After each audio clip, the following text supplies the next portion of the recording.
It's a famous building that often hosts very famous people. But last week, the White House hosted more VIPs than usual. There were the leaders of France, Finland, Ukraine, the UK, Italy, Germany, the EU, and NATO. Oh, and the US president, of course. Just a few days before, Russia's leader had visited Alaska. All of them had come to the US to talk about Ukraine. We're all working for the same goal, very simple goal. We want to stop the killing, get this settled. It's now been more than 3 years since Russia invaded Ukraine. Tens of thousands of people have died, and more than 10 million have been displaced. We need to stop this war to stop Russia, and we need support American and European partners. And that's what brought Ukrainian President Volodymyr Zelensky to the White House. He wants help from his allies to keep defending his country and find a way to end the war. The first thing he wants is a ceasefire, which is when both sides agree to stop fighting so that leaders can negotiate. It's necessary to cease fire and work quickly on a final deal. Russia now controls around 20% of Ukraine, and Ukraine wants that land back. Ukraine also wants some protection from future attacks by Russia.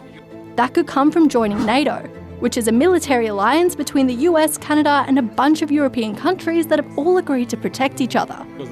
But Russia sees NATO as a major threat and doesn't want that to happen.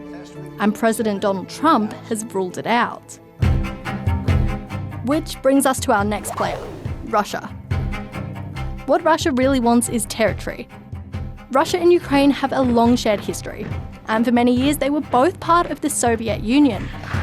Russian President Vladimir Putin has said that he still sees Ukraine as a part of Russia. As I have said many times already, we are one people. Back in 2014, Russia invaded a Ukrainian region called Crimea. While it's now officially seen as an occupied territory, Russia wants that to change. It also wants Ukraine to surrender a region called the Donbass. Many people who live here speak Russian and have close cultural ties with Russia. And President Putin says that people there want to join Russia. But many Ukrainians disagree, and losing the Donbass could be a big security risk. Should these regions be taken by force, this will only set the stage for further and additional invasions by Russia. This is where Europe comes in. We all would like to see a ceasefire. For many European leaders, this war is not just about Ukraine's future, it's also about their own. They worry that if Russia gets what it wants in Ukraine, it could go on to invade other countries. Our position is clear. International borders cannot be changed by force. Then there's the US. Since the beginning of the war, America has been an important ally of Ukraine. But when President Donald Trump came into the White House, things became a lot less certain. You're not in a good position. You don't have the cards right now. You know, the United States isn't really involved in that war. It shouldn't be. A lot of people were worried about what this meeting between Donald Trump and Vladimir Putin would mean for Ukraine. Next time in Moscow. Oh, that's an interesting one. I don't know. I'll get a little heat on that one. Which is why, to many, this next meeting came as a relief.